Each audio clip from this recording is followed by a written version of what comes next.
Record.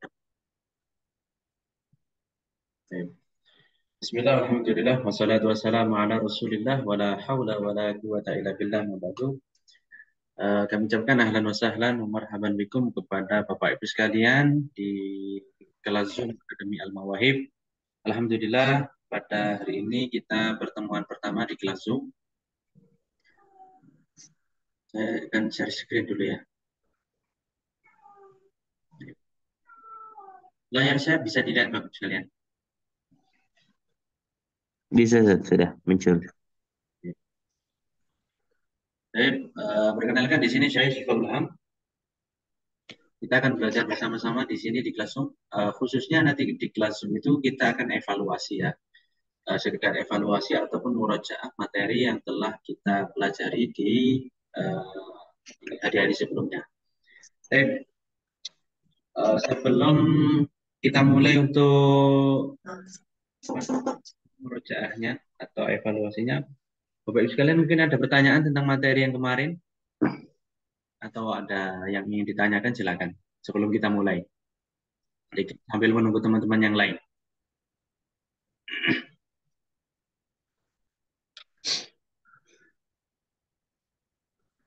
Sambil nanti kalau ada pertanyaan silahkan dicatat ya, nanti bisa ditanyakan di akhir sesi, di sesi tanya jawab. Baik, Bapak Ibu sekalian, kita di sini akan evaluasi ya. Kenapa Pak evaluasi? Ya penting evaluasi atau murojaah. Kenapa kok penting sekali murojaah itu? Ya karena manusia itu hafalannya terbatas atau pemahamannya terbatas. Mungkin satu kali paham, tapi kalau nggak diulang lagi, itu nanti akan lupa. Maka penting itu untuk murojaah. Salah satu kunci untuk apa namanya, salah satu kunci yang diajarkan oleh guru-guru kami untuk kami materi kuat dan itu adalah setelah pembelajaran itu langsung dibaca ulang. Ya. Jadi misalnya hari ini kita belajar, misalnya saya belajar tentang kalam misalnya, belajar kalam selesai pembelajaran nanti di kamar itu atau di ruang belajar itu kami diperintahkan untuk membaca lagi yang tadi. Tujuannya apa? Tujuannya agar nanti pemahaman yang sudah difahami di kelas tadi itu bisa ingat-ingat kembali dan bisa dipahami dengan kuat. Itu kuncinya. Jadi tadi misalnya di kelas belajar bab kalam, nanti di rumah itu baca lagi bab kalam, maka pemahamannya itu bisa kuat. Kemudian berbeda ya. Sebelumnya nanti kalau seperti yang saya katakan di poin pertama tadi, itu nanti mungkin misalnya ada kelas lagi di minggu depan, itu nanti di minggu depan itu sedikit-sedikit masih ingat pelajaran yang lalu atau minggu lalu. Berbeda kalau belajarnya itu habis belajar di kelas, kemudian nggak dibaca lagi, nah, kemudian nanti minggu depan ada materi baru atau ada murojaah lagi, itu pasti pelajaran yang minggu lalu itu akan sedikit lupa. Karena kenapa? Karena setelah belajar nggak dibaca lagi, akan lupa, akan kalau mau membaca lagi itu butuh waktu untuk memahami lagi. Tapi kalau setelah belajar dibaca kemudian minggu depan belajar lagi, itu sedikit-sedikit masih ingat, walaupun membaca ulang itu langsung paham. Itu salah satu kunci agar memahami materi. Kemudian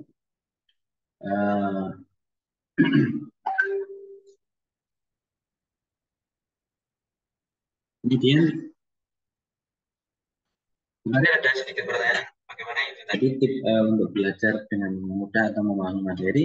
Yang pertama itu apa namanya, jangan tunda untuk belajar ya, jangan tunda untuk belajar. Ada materi langsung dipelajari, ada materi langsung disimak. Karena kalau menunda itu nanti pasti ketabrak-tabrak atau nanti numpuk. Akhirnya ketika numpuk itu orang itu banyak sekali, akhirnya nggak jadi belajar, akhirnya malas untuk belajar.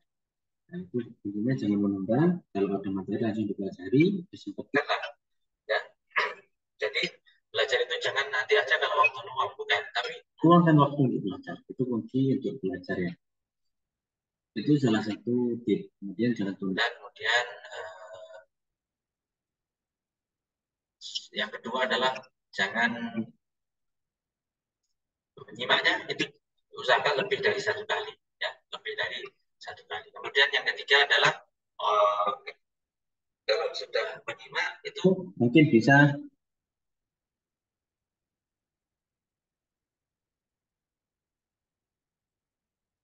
Oh iya. Suara saya menggema, tak?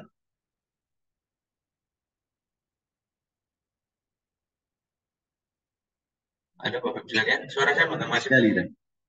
Menggema sekali.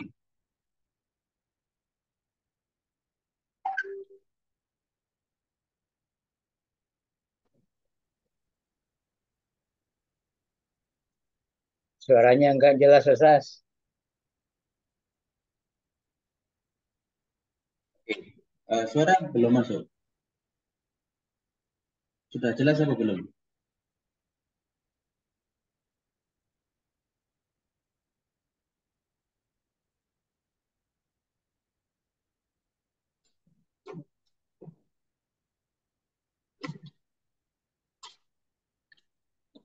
Baik.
Afwan, mau pisau itu, Ustaz.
Halo,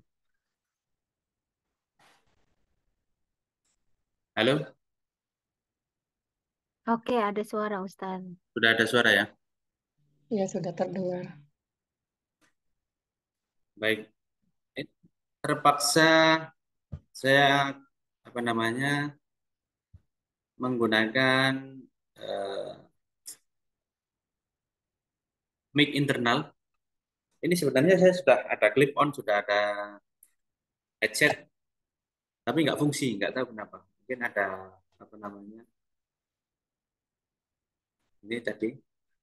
Sekarang ini saya pakai mic input apa namanya eh, mic internal. Apakah suara saya sudah muncul? Sudah, Yes, Ustaz. Sudah Suara Ustaz, jelas. Alhamdulillah. sudah Jelas, jelas. jelas suaranya, Sas.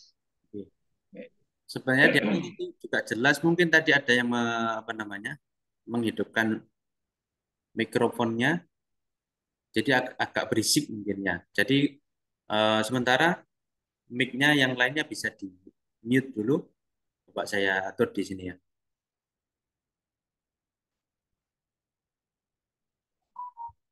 Oke, sudah termute semua.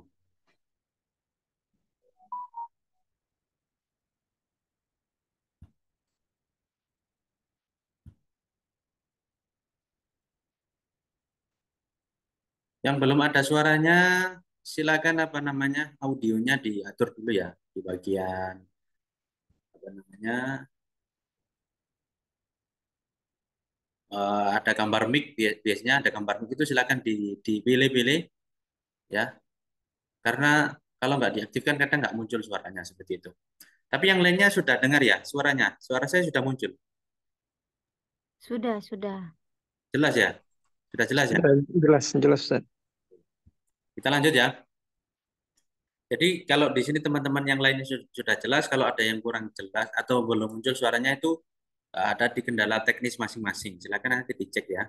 Silakan dicek. Jadi kalau selama yang lain itu sudah aman, berarti kendalanya di masing-masing apa namanya alatnya atau handphonenya atau laptopnya. Baik, kita lanjut. Bismillah, kita mulai dari materi yang pertama. Jadi tadi sedikit saya ulangi tadi sedikit ada tips untuk belajar agar sukses di dalam belajar itu tadi jangan menunda-nunda untuk belajar. Yang pertama, yang kedua adalah usahakan membaca itu atau menyimak jangan sekali karena pemahaman manusia atau hafalan manusia itu sangat terbatas sekali. Apalagi kalau tentang hal yang baru itu sangat pantang sekali kalau disimak satu kali saja. Pasti nggak paham, ya pasti nggak paham. Karena kenapa? Ini sesuatu yang baru, apalagi baca kitab kan. Kita belajar baca kitab pun dulu, khususnya di sini nahwu atau jurumiyah, itu nanti akan banyak istilah-istilah baru. Nah, jadi eh, urutan atau apa ya namanya, bisa dikatakan urutan di dalam belajar nahwu ini sesuai pengalaman saya. Itu awal-awal belajar itu memang pengenalan dulu, pengenalan istilah-istilah yang ada di dalam ilmu nahwu. Ya, pengenalan apa itu istilah kalam, apa itu i'rab, apa itu mu'rab, apa itu mabni dan lain sebagainya. Sudah hatam, kita ulang lagi belajar dari awal. Nah, baru di pembelajaran kedua atau ketiga itu baru mulai memahami dan sekaligus menghafalkan istilah-istilah yang ada di dalam ilmu nahwu. Jadi sesuai kalau pengalaman saya, ini sesuai pengalaman saya ya, karena di sini saya mengajar, saya pun paham ilmu nahwu atau paham jurumiyah ini itu atau sudah bahasanya sudah dapat futuh atau gambaran yang jelas tentang ilmu nahwu itu ketika saya duduk di bangku kuliah, ketika saya belajar di Yaman. Jadi sebelumnya saya sudah belajar nahwu Bapak Ibu sekalian. Saya sudah belajar nahwu atau jurumiyah dengan ustadz saya di pondok. Itu saya sudah belajar mungkin 3 kali atau 4 kali khatam jurumiyah. Tapi baru di pembelajaran kelima itu baru baru apa namanya saya dapat pemahaman yang secara utuh. Oh ternyata nahwu itu gini ya. Oh ternyata baca kitab itu ilmunya gini ya. Ya. Dan nanti memang berbeda-beda. Tiap personal itu beda-beda. Ada yang 1 kali langsung paham, atau ada yang 2 kali langsung paham, ya. tergantung personalnya masing-masing. Jadi tapi kalau begitu mungkin nanti ada pertanyaan. Kalau sulit kenapa harus belajar begitu Ustaz? Kalau sulit ya kenapa dipelajari? Ya, jadi memang kalau kita ingin bisa Bapak Ibu sekalian ya harus belajar, harus kita mulai ya. Kalau kita ingin bisa ya harus dimulai. Kapan lagi kalau nggak mulai dari sekarang? Ya, kita mulai nanti kita perdalami, kita ulangi. Kalau nggak dimulai atau nggak belajar, kapan mau bisa? Ya, seperti itu. Baik, itu tadi sedikit pemanasan ya Bapak Ibu sekalian. Pemanasan untuk di kelas Zoom ini. Baik, kita akan langsung mulai saja untuk murajaahnya. Kita mulai di dalam ilmu nahwu itu dengan materi yang pertama yaitu bab kalam. Kita nanti baca sekilas-sekilas saja ya Bapak sekalian. Sebentar ya Bapak sekalian.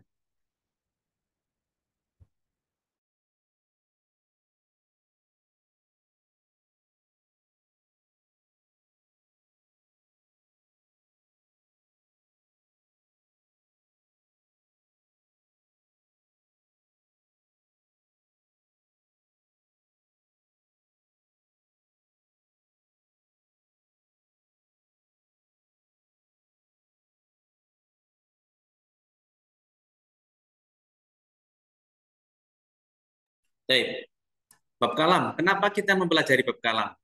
Ya, kenapa kita mempelajari bab kalam? Kalam adalah hal yang pertama kali dibahas di dalam setiap pembelajaran ilmu nahwu. Ya, apapun ilmu nahwunya atau kitabnya dalam ilmu nahwu, pasti bab pertama kali yang dipelajari di dalam ilmu nahwu itu adalah bab kalam. Ya, kenapa kita mempelajari kalam? Adalah tujuannya agar kita itu si pembelajar atau kita ini thalibul ilmi atau murid ini bisa membedakan dulu spesifik dari setiap kata yang akan dipelajari atau dianalisis. Apakah kata tersebut termasuk kata kerja atau kata benda?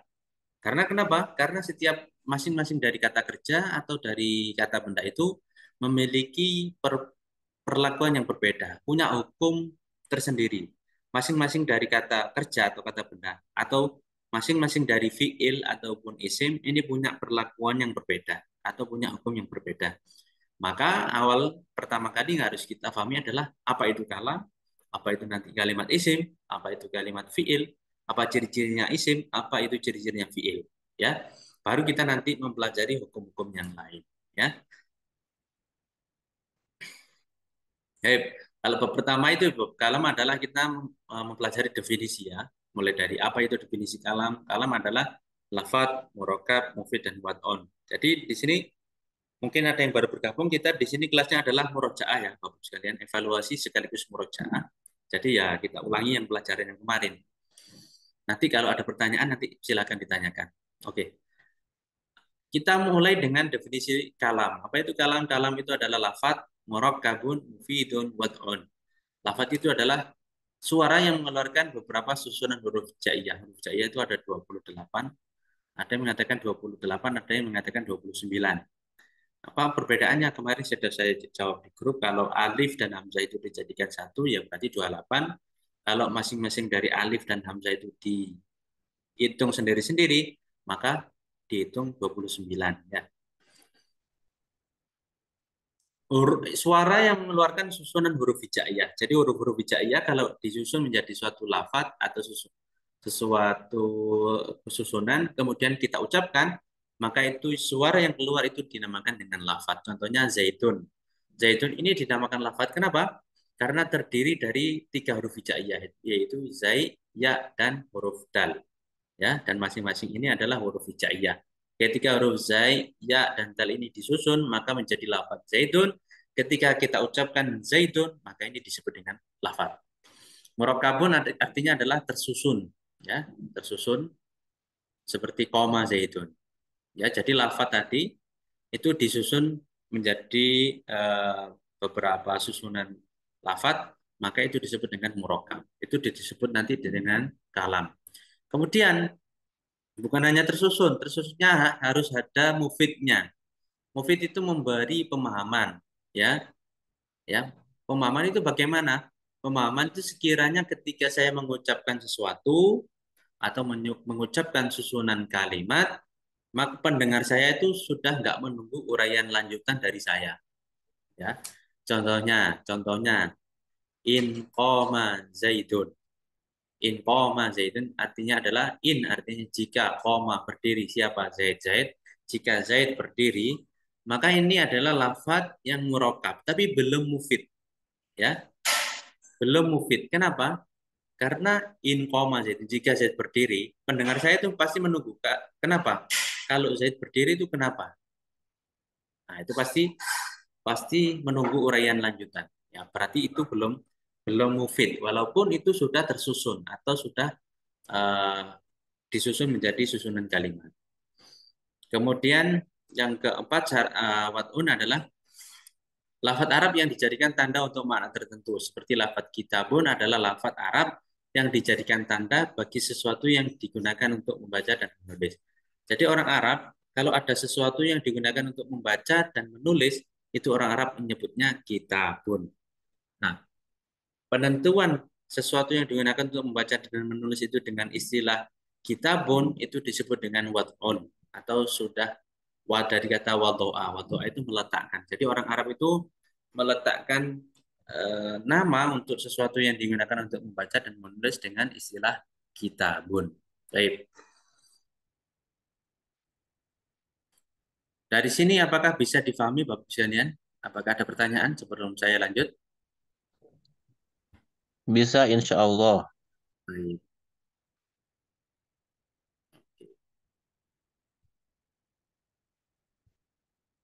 Pembagian kata.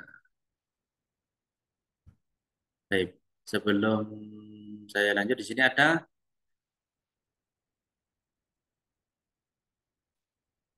sepertinya ada yang hilang.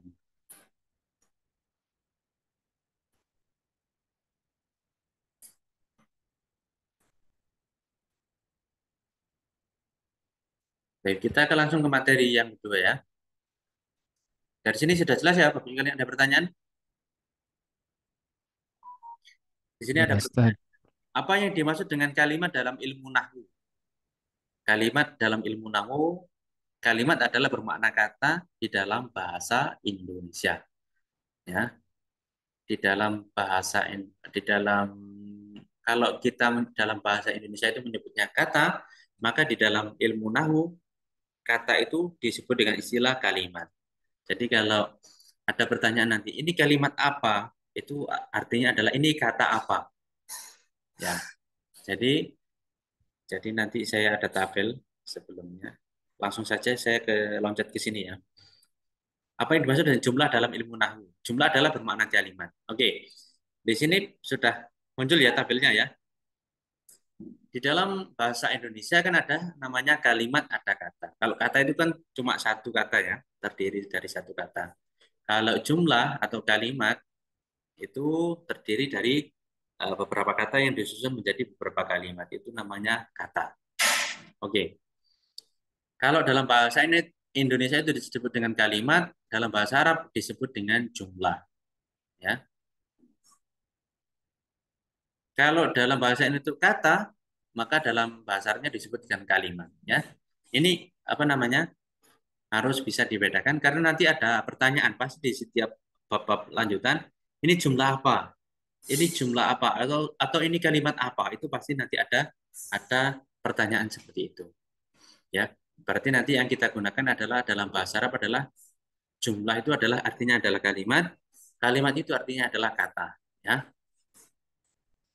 Baik. Kita ke bab 2, pembagian kalam.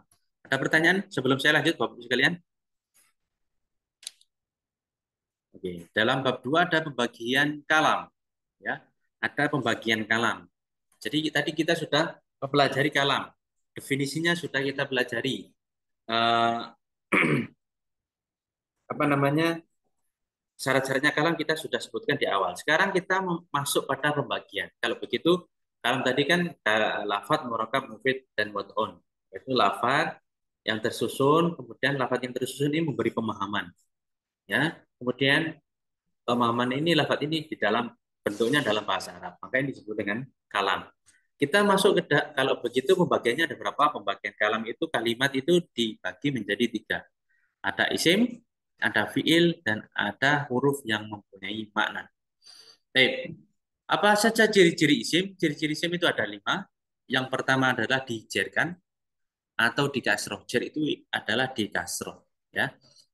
Jer itu identik dengan kasroh. Walaupun nanti jer itu punya tanda-tanda yang lain. Nanti kita akan pelajari di bab-bab yang akan datang ya. Jar itu identik dengan kasroh. Jadi kalau ada lafadz yang akhirnya ada kasroh, maka itu bisa dipastikan itu adalah kalimat isim. Yang kedua ditanwin, seperti kitabun. Kalau ada lafadz di akhirnya ada tanwin, itu adalah isim. Yang ketiga adalah kemasukan alif lam, seperti al-maktabatu. Kalau ada lafadz di awalnya ada alif lam, maka itu adalah isim. Yang keempat yaitu kemasukan huruf jer. Huruf jer itu nanti ada min, ila, an, ala, fi, rubah, nanti ada ya, akan kita sebutkan di babnya.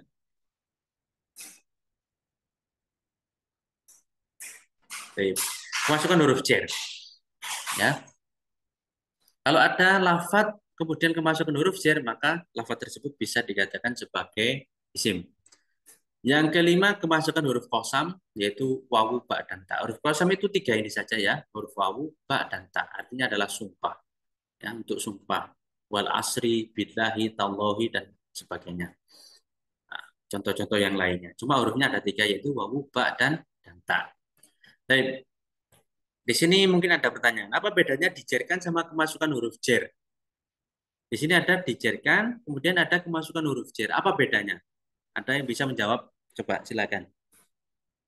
Sebelum saya lanjut, ada yang mau mencoba menjawab apa bedanya dijerkan atau dikasroh dan kemasukan huruf jer? Silakan, Bapak Ibu sekalian. Ada yang mau mencoba menjawab? Kalau dijerkan, tad 2 isim yang dijadiin 1. Dijerkan. Saya. 2 Oke. isim yang dijadikan 1. Oke. Kemudian kalau kemasukan huruf jer? Nah, kalau kemasukan huruf jer ya seperti kemasukan min atau ila, minal baiti, ilal baiti gitu. Oke. Siap. Tahu saya gitu, Tad. Kita tampung ya. Kita tampung. Kalau tadi kata Bapak Asep ya? Iya, betul, Ustaz. Bapak Asep katanya dijerkan itu adalah 2 isim yang digabung menjadi 1. Ya, mudop lah bahasa itunya ya, bahasa naunnya mudop. Ada yang lain? Kita tampung dulu Pak ya. Ada yang lain mau mencoba? Ya. Silakan yang lainnya.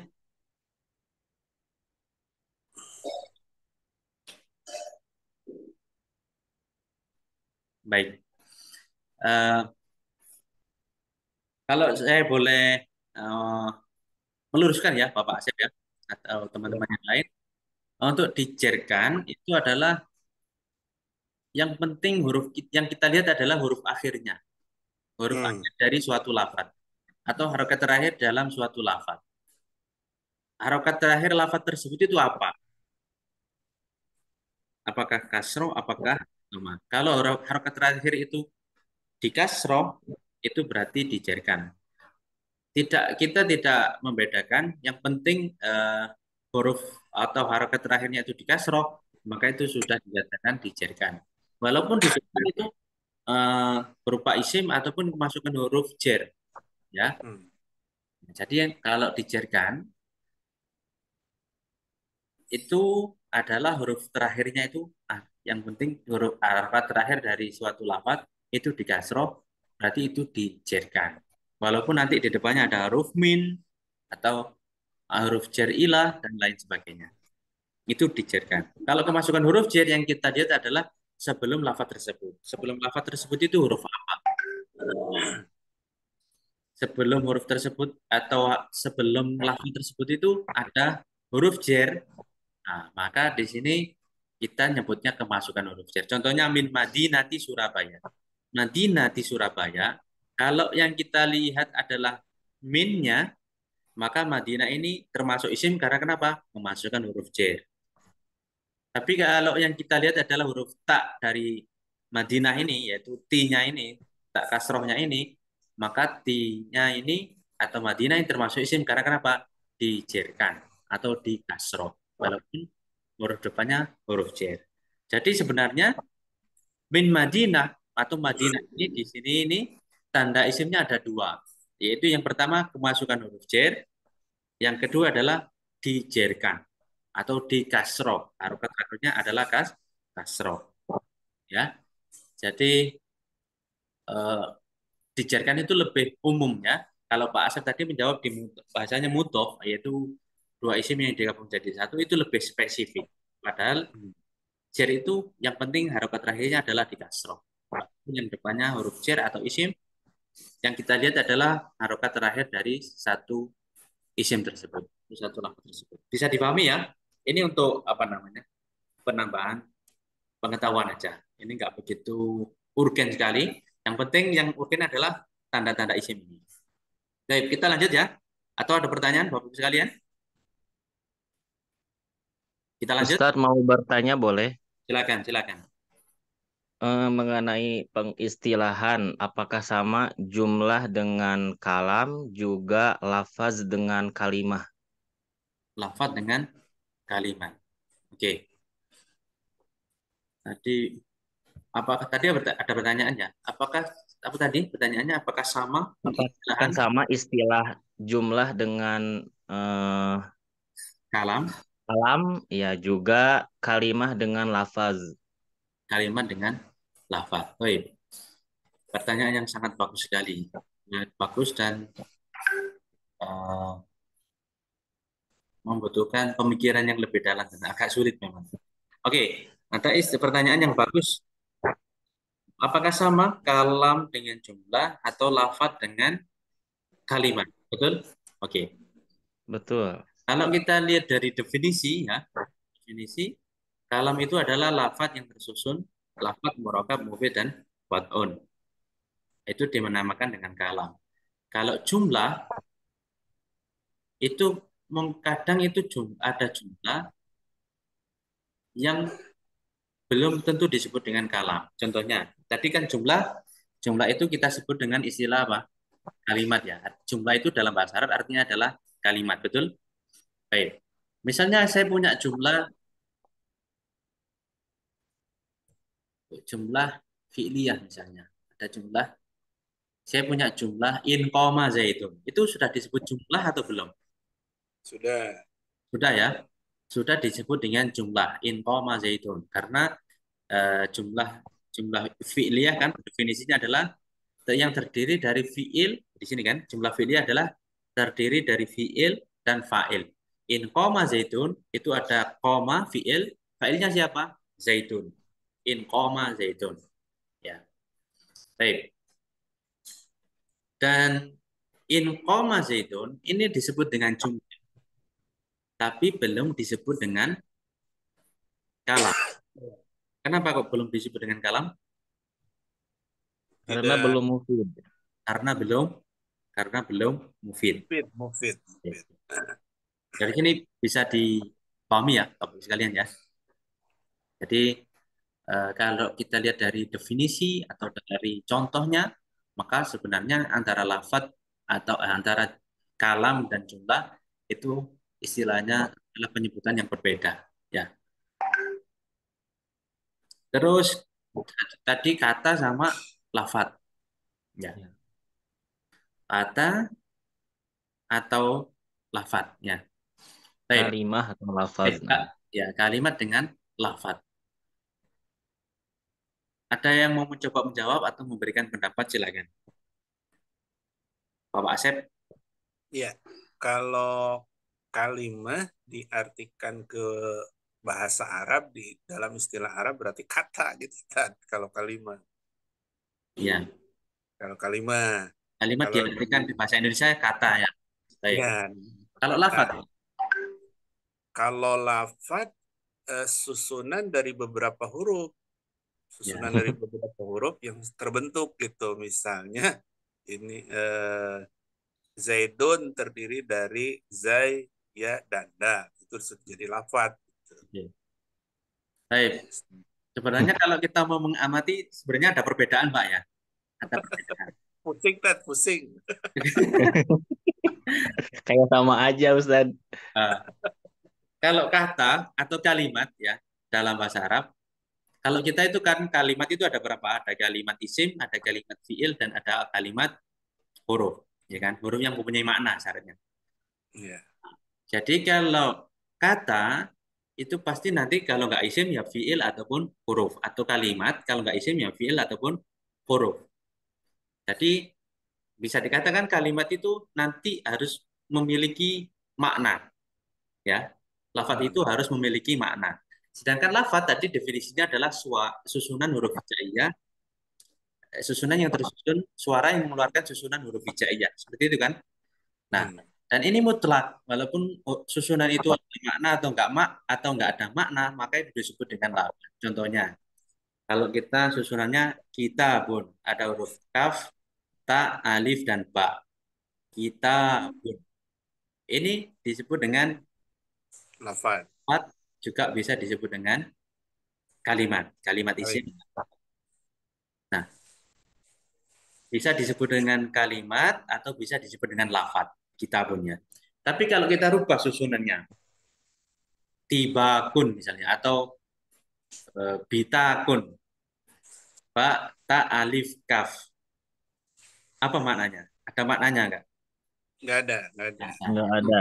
Tibakun, ta, ba, alif, kaf. Tibakun, ada maknanya enggak? Nggak ada. Nggak ada. Berarti ini bukan kalimat isim, Lafaz. bukan kalimat fiil, bukan kalimat huruf.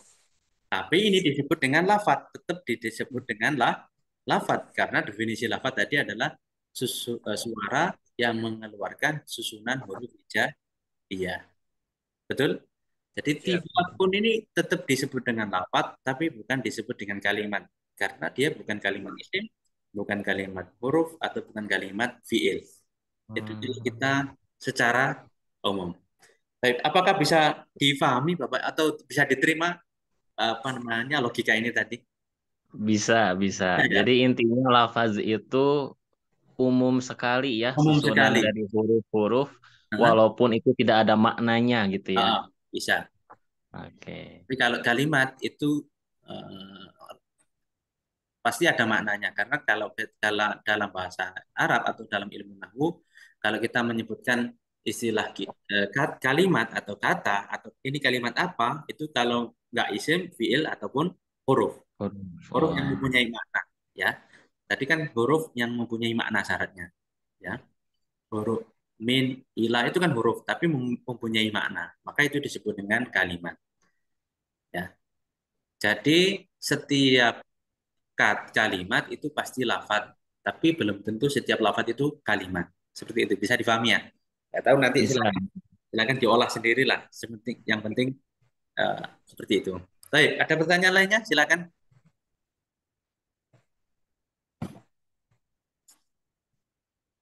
Kita lanjut materi yang kedua.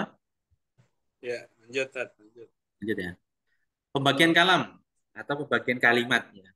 Kalimat ini kalimat itu dibagi menjadi 3 yaitu isim, fiil dan oh ya, jadi tadi sudah bahas tanda-tanda isim ya. Sekarang kita masuk ke tanda fiil atau ciri-cirinya fiil. Yang pertama adalah qad, kemasukan qad.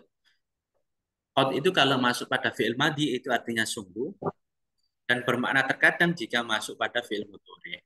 Qad qamat as-shalah itu artinya sungguh telah berdiri as-sholatu sholat. Kalau masuk pada fiil mudhari itu artinya terkadang qad ya'til mataru. Terkadang ya'ti datang hujan, datang hujan.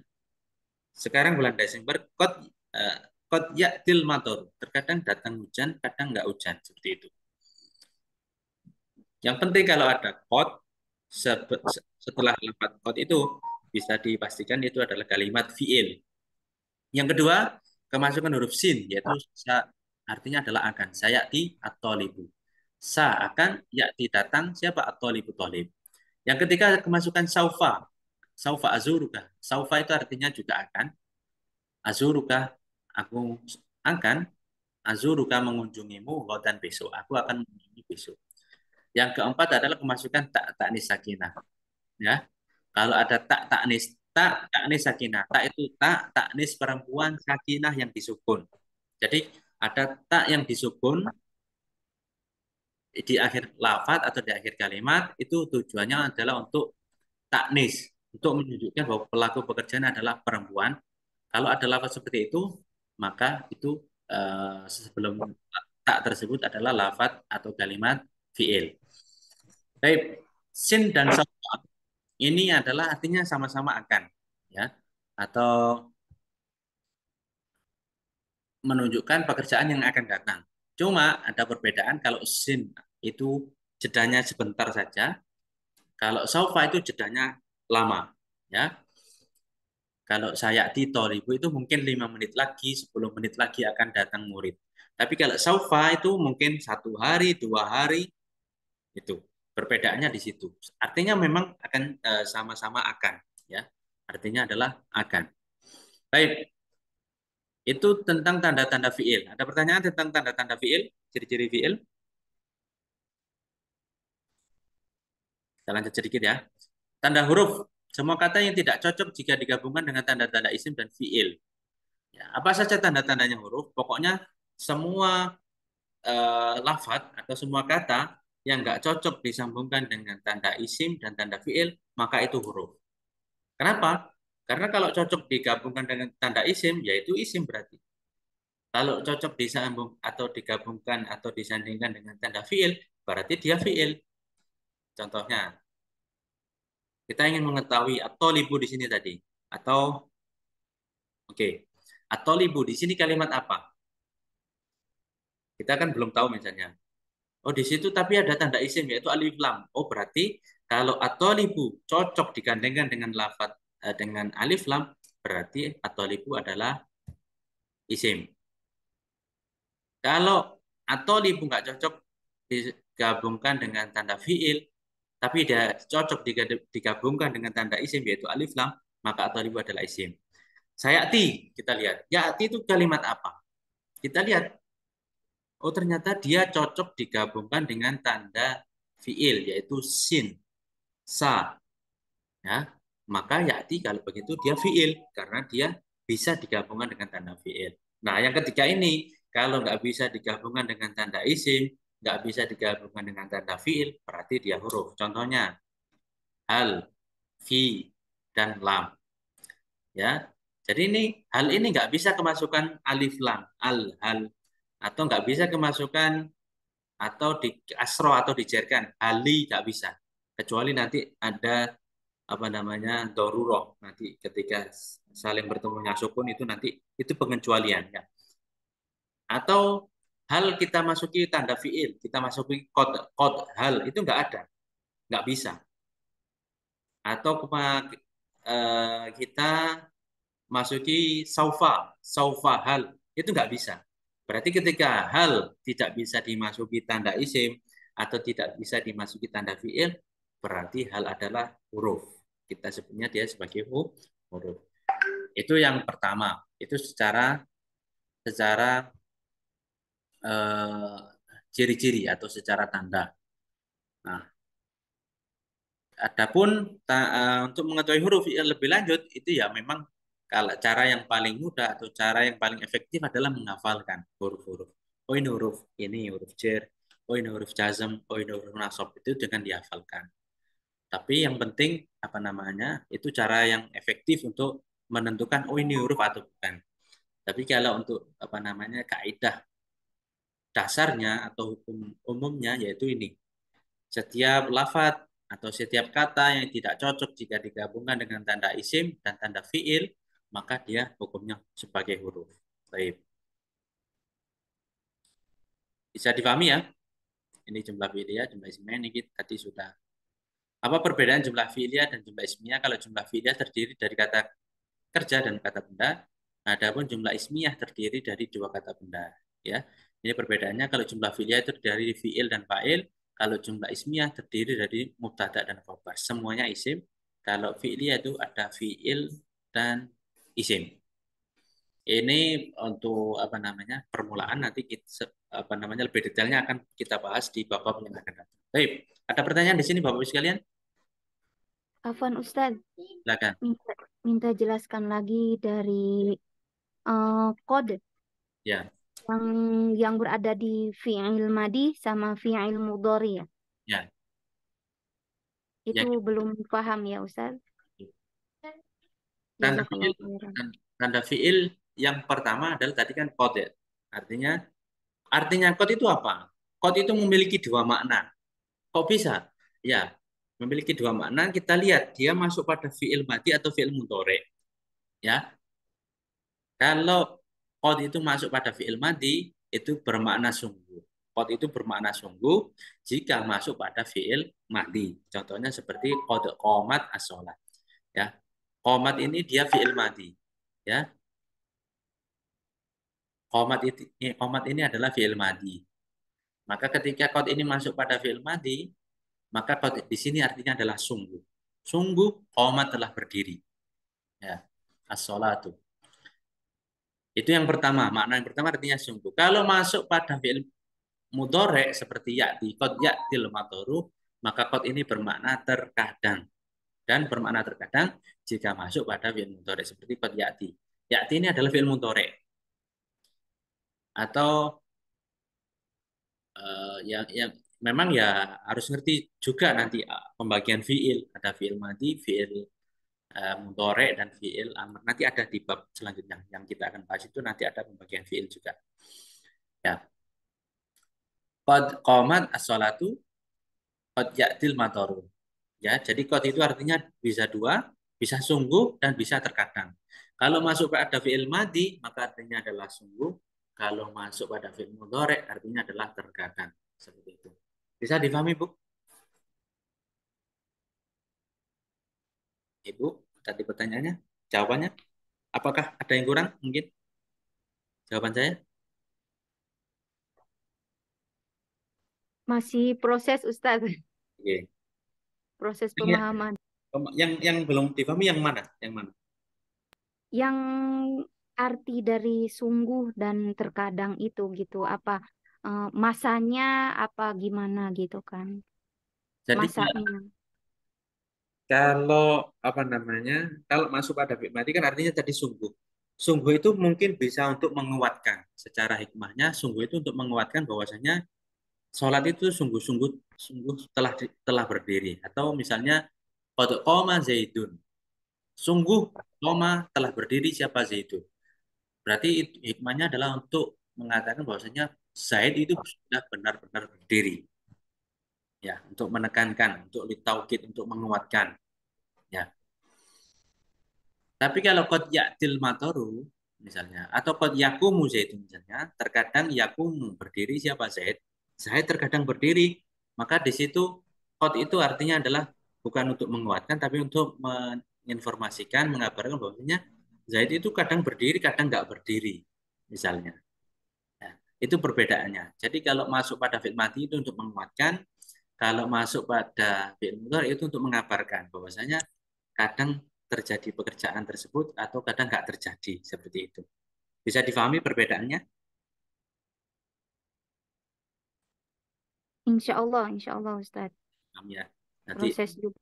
oke, jadi pelan-pelan saja nanti sambil murojaah nanti sambil mendengarkan rekamannya juga bisa difahami kembali. Baik. Ada pertanyaan lagi, Bapak Ibu sekalian? Silakan.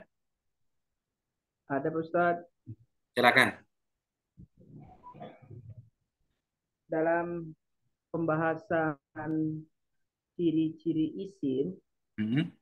dan ciri-ciri isim dan ciri-ciri fiil, ada istilah yang agak menarik buat saya untuk memahami apakah ciri-ciri itu sama dengan tanda-tanda Pak Ustadz? Bab ciri pembahasan isim ya. Sebentar. Iya, Yang ini materi 6 ya. iya, ada ciri-ciri isim. Istilah aja Pak Ustadz. Ada istilah ciri-ciri dengan tanda-tanda isim itu bedanya apa? Oh, istilah toh. Apakah Ciri-ciri. sama? Karena iya, iya. Karena di sini saya lihat ada bahasa tanda-tanda isim dan fiil seperti hal. Hmm. Tapi di atasnya menggunakan kata ciri-ciri isim. Saya agak terkecoh dengan bahasa ciri-ciri dan tanda-tanda. Apakah sama atau beda itu Ustaz? Ciri-ciri dan tanda-tanda bisa dikatakan kita sama lah ya, atau ya nggak ada perbedaan di situ Pak ya antara istilah ciri-ciri dan tanda-tanda. itu nggak ada perbedaan. Memang kita kan pakai terjemah. Kalau di dalam bahasa Arabnya atau kitab aslinya kan alamatul ismi wa alamatul fi'li kan alamat. Alamat itu bisa diartikan tanda atau bisa diartikan ciri-ciri seperti itu. Jadi sinonim ya, sama mungkin maksudnya Sinonim ya. sama sama saja. Ya, nggak ada perbedaan di situ. Ya, Nggak ada perbedaan. ya, ya, ya. Ya. Kalau Adalah untuk saufa dengan sa itu Pak Ustadz, ya, durasi yang konkret gitu, yang baku, sa itu apakah bisa dikategorikan menit atau saufa itu apakah hari? Apakah itu bahasa baku ketika dikaitkan dengan bahasa Al-Quran? Kala saufa ta'lamun apa gimana? Itu teknisnya gimana tuh untuk dia oke. memahami lebih konkret? Untuk memahami perbedaan sin sama saufa tadi, kan saya katakan sin itu jeda waktunya sebentar. Oke. Jeda waktunya sebentar, kalau saufa itu agak lama. Nah, sebentar atau lama itu kembali ke uruf bahasanya, kebiasaan. Kebiasaan. Kebiasaan Kebiasaan. itu adat di masyarakat. Masyarakat misalnya 5 menit itu sebentar atau lama. 10 menit itu sebentar atau lama. Oke. Itu kembali ke masyarakat. Kita tanya masyarakat atau orang-orang yang ada di sekitar. Kalau ada orang 5 menit gak datang, itu sudah terlalu lama atau masih sebentar seperti itu. Terlambatnya itu lama itu Hmm, sebentar. Nah, boleh. Jadi memang tidak ada baku waktu yang nggak ada, pas ya antara sa dengan sofa ya, nggak tergantung ada patokan kebiasaan. pokok, tapi memang saufa itu jangka waktunya lebih lama daripada sin, ya, Hanya daripada. durasinya nggak ketahuan ya lamanya, apakah 1 jam, apa hari bedanya dengan sa sama sofa. Oke, sebenarnya lama atau enggaknya itu nanti tergantung apa namanya objeknya juga. Objeknya itu maksudnya pembahasannya, objek pembahasannya di situ. Contohnya misalnya, Dikaitkan dengan bahasa Al-Quran tadi tuh, kayak kayak saufa ta'lamun kayak gitu tuh, apakah jauh lamanya berapa gitu konteksnya. kalla sawfa ta'lamun, summa kalla sawfa ta'lamun, sawfa ta'lamun. Oke, itu kan di Al-Quran di surat At-Takasur itu kan. Oke, coba Mm-mm. saya coba cari ya lafadznya biar enak dianalisis. Ya, khawatir salah konteksnya. Lagi seneng belajar menerjemah nih Pak Ustadz nih. Jadi kadang-kadang Oke. pengertian Pak Ustadz kita catat, kalau sa bedanya durasi jam, kalau sofa durasi hari, nanti dikaitkan dengan bahasa Al-Quran, apakah boleh, apa perlu pemahaman lebih lanjut. Itu aja Pak Ustadz, khawatir salah. Oke, sebentar ya. Oke.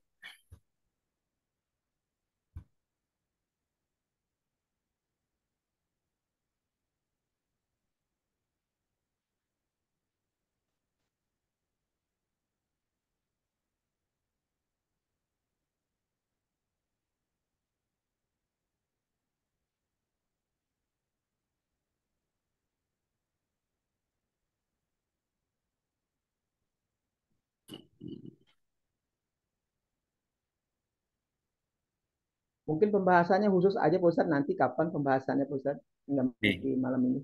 sebentar ya. Oke. Layar saya bisa dilihat. Ya, bisa.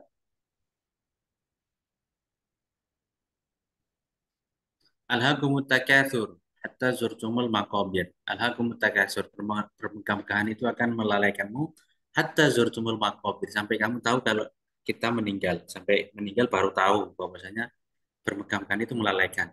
Kalla saufa ta'lamun. Saufa ta'lamun. Nanti di akhirat kamu akan tahu. Summa kalla saufa ta'lamun. Saufa ta'lamun di sini itu di nanti apa namanya? Waktunya adalah nanti ketika kita di akhirat akan tahu hakikat dari bahayanya bermegah-megahan. Nah, itu di akhirat itu kan kalau binisbah kita sekarang masih hidup di dunia, itu kita di akhirat itu ada yang mungkin besok, ada yang masih 5 tahun lagi, ada 10 tahun lagi. Nah, itu kan masih nggak ada patokannya. Usianya orang kan nggak ada yang tahu kan. Orang usianya manusia itu kan nggak ada. Kemudian hari kiamat kita juga nggak tahu kapan hari kiamat. Seperti itu kan, bisa dipahami ya. Jadi yang penting sofa itu apa namanya, nggak tahu apa namanya, jeda waktunya nggak diketahui. Mungkin bisa 5 menit lagi, atau bisa 10 menit lagi, atau bisa apa namanya 10 hari lagi, atau 1 tahun lagi, atau 50 tahun lagi. Manusia kan nggak tahu. Jadi di akhirat itu, Iya. hari akhirat itu nggak ada yang tahu. Jadi eh, saufa itu mungkin bisa. Yang penting saufa itu umumnya kebanyakan apa namanya, eh, apa ya, condongnya itu ke waktu yang agak jedanya agak lama. Jedanya agak agak lama. Seperti itu. Agak lama. Siap, siap, Pak Ustaz. Jadi Bisa nggak bisa dipahami. di itu tidak bisa dipastikan ketepatan waktunya ya, Pak Ustaz ya. Bisa. Salah satu contohnya Siap, Pak Ustaz, makasih. bisa dipahami ya. Baik. Ada yang lain Bapak Ibu Ya, sekalian? ya. Ada yang lain? Saya kembali ke materi.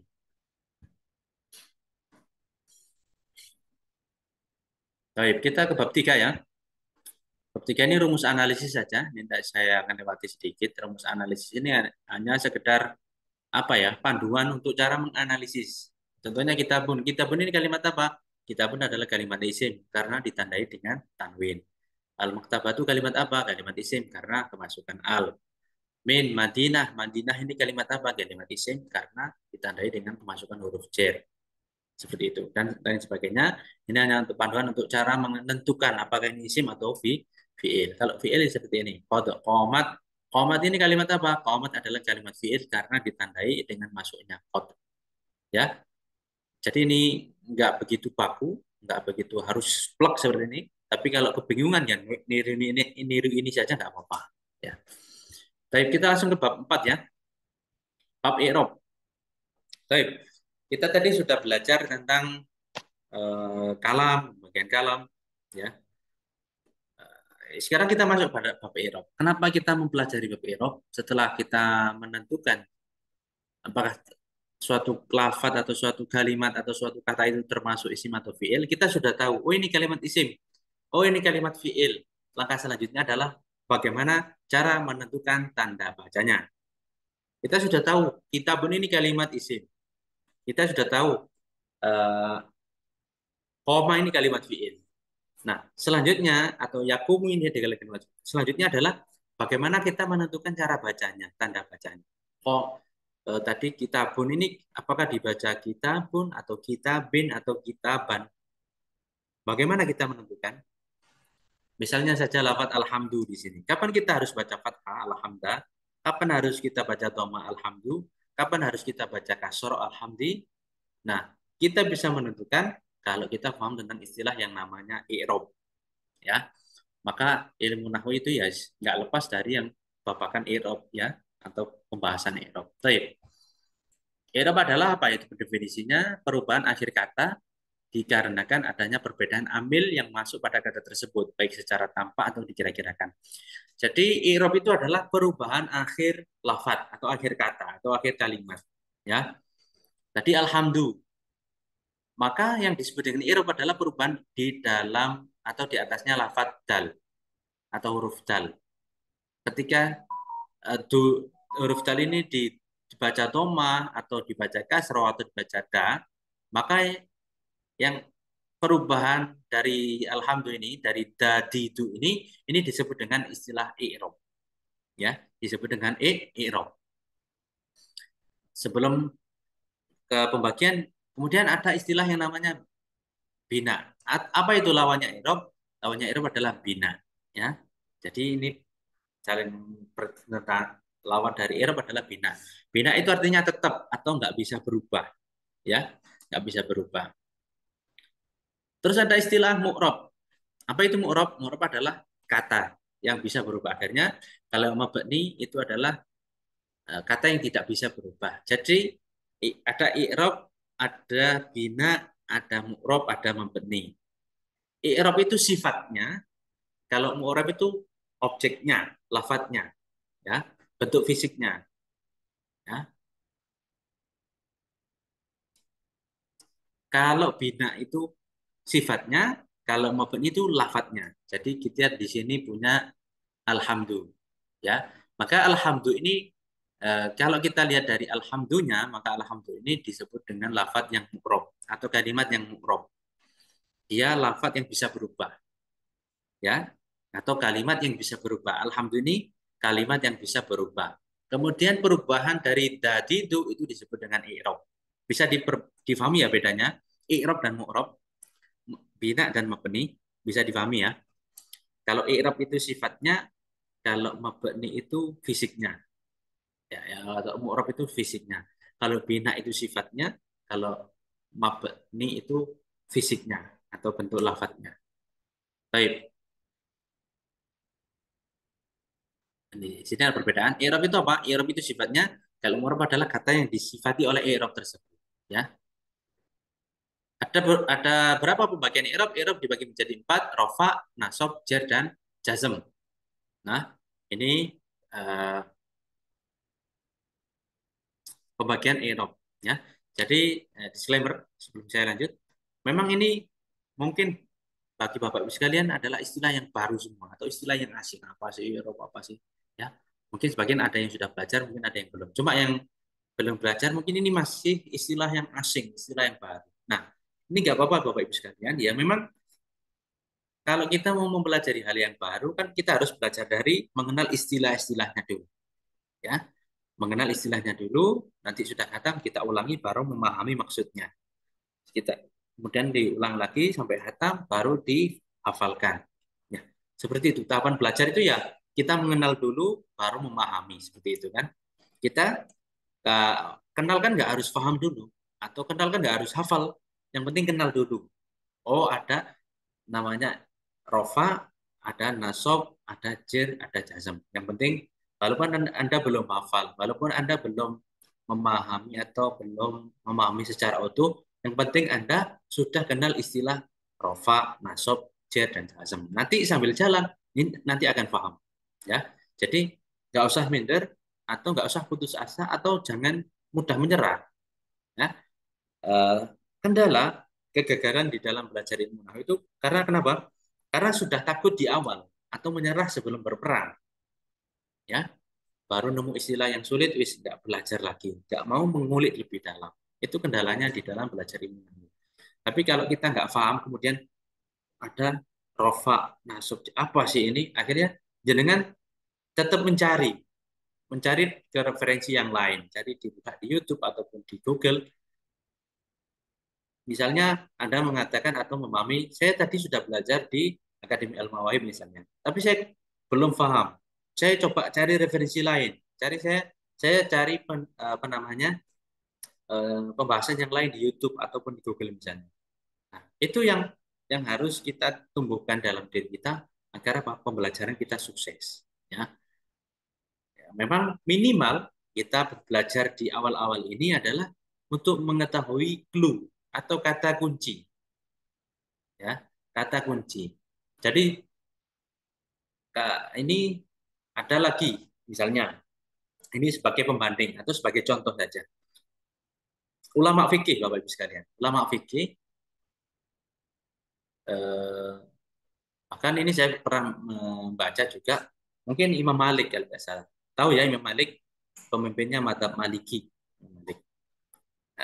Ada di awal-awal ini saya pernah baca Allah alam di kitab apa? Di kitab usul fikih kalau tidak salah. Imam Malik itu memang kadang dikatakan nggak hafal semua apa namanya nas suatu hukum. Tapi Imam Malik tahu tempat-tempatnya. Kalau ada permasalahan ini saya harus mencari di bab apa. Kalau ada permasalahan ini kata kuncinya apa. Itu sudah tahu. Nah, seperti itulah minimal pembelajaran itu kita tahu kata kuncinya. Ya, kata kunci untuk mencari permasalahan tersebut. Ya. Misalnya contohnya Anda kesulitan di dalam bab apa namanya dalam ilmu nahwu atau di dalam membaca kitab gundul, Anda nggak ngerti istilah rofa misalnya. Tapi Anda tahu rofa itu adalah pembahasan di dalam bab i'rab, maka saya akan cari di bab i'rab. Jadi nanti ketika Anda punya kitab nahwu, itu langsung bisa apa namanya bisa membukanya oh saya nggak paham tentang rofa atau saya lupa dengan tanda-tanda rofa misalnya, saya tak coba buka kitabnya. Saya coba cari di kitab. Oh kalau di kitab berarti di bab i'rab. Itu tujuan pertama kita belajar istilah-istilah ini. Paham clue atau paham kata kuncinya. Walaupun Anda belum hafal. Nah, misalnya Anda nggak hafal atau nggak paham istilah dalam ilmu nahwu. Ya, belum paham istilah dalam ilmu nahwu. Kemudian Anda punya kitab nahwu. Kemudian ditanya apa itu rofa. Sedangkan Anda belum pernah sama sekali mengenal istilah rofa. Anda mau mencari di bab apa? Atau mau mencari di halaman berapa? Atau di daftar isi mau dicari di bab apa? Tapi kalau Anda sudah paham, oh rofa itu adalah salah satu pembagian i'rab. Berarti dia ada di bab i'rab. Kalau begitu nanti di kitab langsung saya cari daftar bab i'rab. Nanti di situ nanti ada rofa, mansub dan jar. Oh, ternyata rofa di halaman sekian. Nah, itu tujuan awal kita belajar istilah-istilah. Kenapa di sini saya memulai dengan istilah, ya, nggak langsung pembahasan atau praktek yang panjang nggak, karena apa? Karena kalau kata langsung praktek, tapi kita nggak paham dasarannya, ya nanti apa namanya sulit atau pemahamannya nanti gampang gampang rusak, gampang nggak begitu kuat seperti itu. Baik, intermezzo ya Bapak-Ibu sekalian. Sebelum saya lanjut, ada pertanyaan atau ada usulan? Ini sudah jam 9. Kita sepakati sampai jam berapa Bapak-Ibu sekalian? Mungkin Bapak Ibu ada yang mau istirahat atau di bagian timur itu sudah sekarang jam 10. Halo? Masih hadir semua? Lanjut Ustaz. Lanjut, Ustaz, lanjut. Lanjut ya. Oke. Oke. I'rab pada rofa, nasab dan jar. Ya. Kemudian i'rab apa saja yang berlaku pada isim? Yang berlaku pada isim adalah rofa, nasab dan jar. Tidak ada jazm. Jadi Bapak-Ibu sekalian, kan tadi kita sudah membahas pembagian isim, sudah membahas pembagian fiil atau pembagian kalimat, kan ada kalimat isim, fiil dan huruf. Kemudian isim ini ternyata Bapak Ibu sekalian itu yang berlaku i'rab yang berlaku pada isim itu cuma 3. Ya. Maka tadi di awal saya katakan, kenapa kita mempelajari kalam untuk mengetahui spesifik suatu kalimat apakah dia isim atau fiil. Kalau kita sudah tahu, kita bisa memberikan hukumnya isim dan hukumnya fiil. Karena kenapa? Karena masing-masing dari isim dan fiil itu memiliki perlakuan yang berbeda atau memiliki hukum yang berbeda. Contohnya ini saja. Contohnya bab i'rab yang berlaku pada isim, i'rab yang berlaku pada isim cuma 3.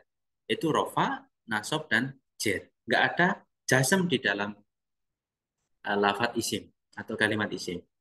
Ya, jadi nanti kalau ada suatu kalimat, misalnya kalimat isim, saya ingin tanyakan misalnya kalimat isim, ini kalimat apa? Ini i'rabnya apa? Sedangkan itu bentuknya isim misalnya, maka tidak boleh terlepas dari rofa, nasab dan jar. Nggak boleh dijawab i'rabnya jazm. Nggak boleh. Ya, ada misalnya isim kok ditanya i'rabnya kok dijawab jazm, ini langsung salah, langsung disilang, langsung salah. Ya, karena kenapa? Karena dalam isim nggak ada istilah jazm, atau nggak berlaku i'rab jazm. Itu yang pertama. Yang kedua, i'rab apa saja yang berlaku pada fiil? Yang berlaku pada fiil itu cuma rofa, nasab, dan jazm. Nggak ada jar di dalam fiil. Jadi fiil juga nggak boleh dijar. Ya, misalnya ada koma. Koma i'rabnya apa? Atau yakti. Atau yakumu misalnya. Yakumu i'rabnya apa? Yakumu kalau nggak rofa, nasab, dan jazm. Nggak boleh dijawab, yakumu i'rabnya apa? Jar. Nggak boleh. Karena kenapa? Karena jar nggak bisa masuk pada fiil. Nah, ini penting ya. Penting dipahami. Karena ini kenapa? Karena ini awalan dasaran. Karena ini kaidah dasar Bapak Ibu sekalian ya. Baik, itu bab 4 tentang pembagian i'rab. Ada pertanyaan Bapak Ibu sekalian sebelum saya lanjut? Materi 5 bab isim dan fiil yang baik. Berdasarkan i'rab dan bina, isim dibagi menjadi 2, yaitu ada isim yang mu'rab, ada isim yang mabni. Isim yang mu'rab itu ada 10, yaitu isim mufrad, isim tathniyah, jamak taksir, jamak muannats salim. Isim mufrad itu isim tunggal. Ya. Kemudian yang kedua adalah isim tasniyah. Isim tasniyah itu artinya dual. Dan yang ketiga adalah jamak taksir. Jamak taksir itu adalah jamak yang tidak beraturan. Seperti yang saya jauh dikit tadi. Kemudian yang keempat adalah jamak mu'annas salim. Jamak mu'annas salim itu jamak perempuan salim yang beraturan. Ya, peraturannya gimana? Dengan tambahan alif ta. Nanti ada pembahasannya sendiri. Ya, nanti akan ada babnya pembahasan tentang isim ya. Yang kelima ada jamak mudzakkar salim. Jamak mudzakkar salim itu adalah jamak laki-laki salim yang beraturan, yaitu dengan tambahan wawun nun atau ya nun. Kemudian yang keenam ada asmaul khamsah, isim-isim yang lima. Yang ketujuh ada isim ghairun munsharif. Yang kedelapan ada isim manqus. Yang kesembilan ada isim maqsur. Yang kesepuluh ada mudhof ila ya mutakalim. Itu isim yang disambungkan dengan ya mutakalim. Jadi Bapak Ibu sekalian, nanti objeknya atau pembahasan i'rab itu nanti ya di isim-isim yang mu'rab ini nanti. Ya. Jadi nanti misalnya pembahasan tentang tanda rofa. Tanda rofa itu masuknya pada apa saja? Atau berlaku pada apa saja? Berlaku pada mungkin isim mufrad, isim tasniyah dan lain sebagainya. Jadi 10 ini kalau bisa dihafalkan. Karena nanti ilmu nahwu atau bentuk-bentuk lafaz kalimat di dalam bahasa Arab itu ya nggak terlepas dari 10 ini.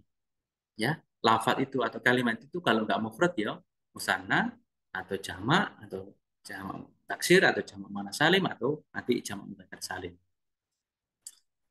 Ya, ini pembahasannya nanti ada di bab ini.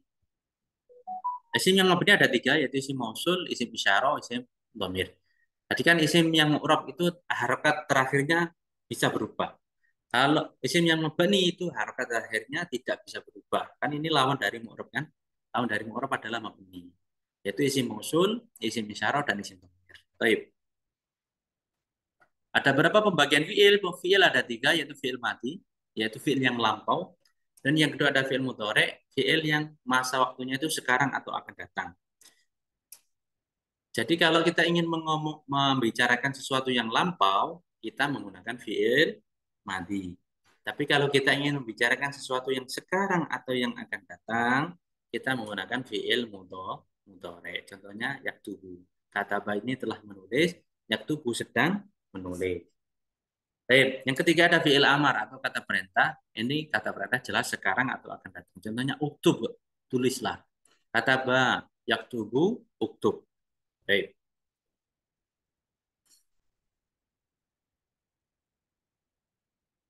Baik, sebelum saya lanjut, ada pertanyaan Bapak sekalian? Ada pertanyaan?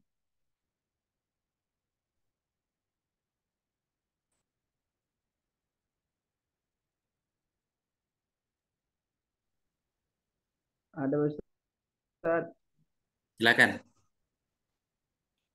tadi yang Nah, Bapak siapa ini?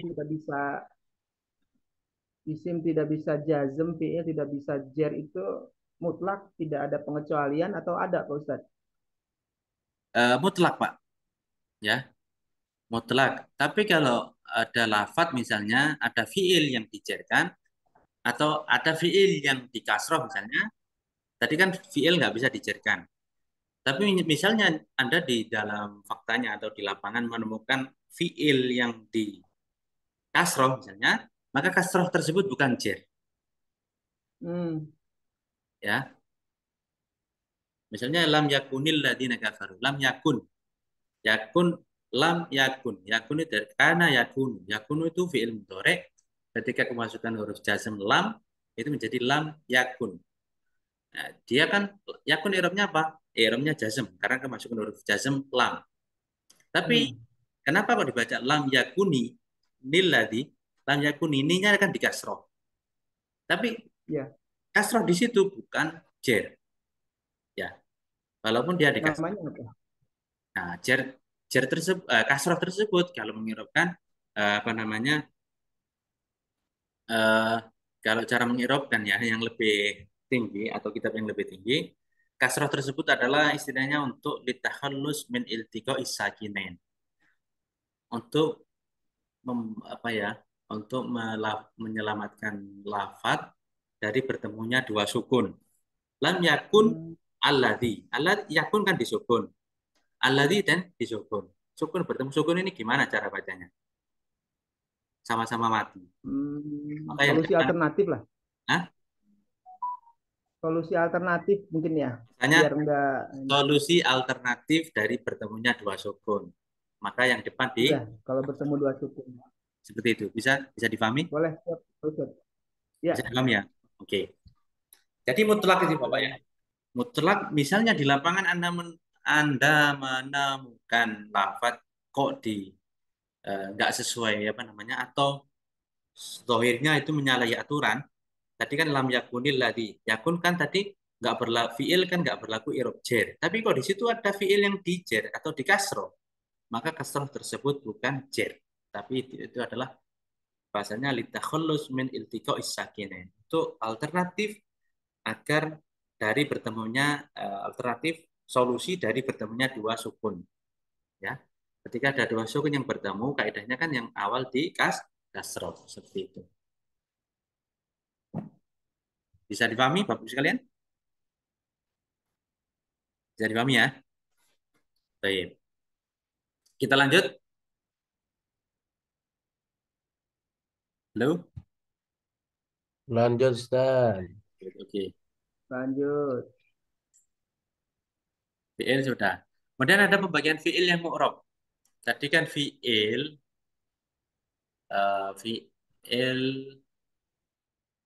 apa namanya?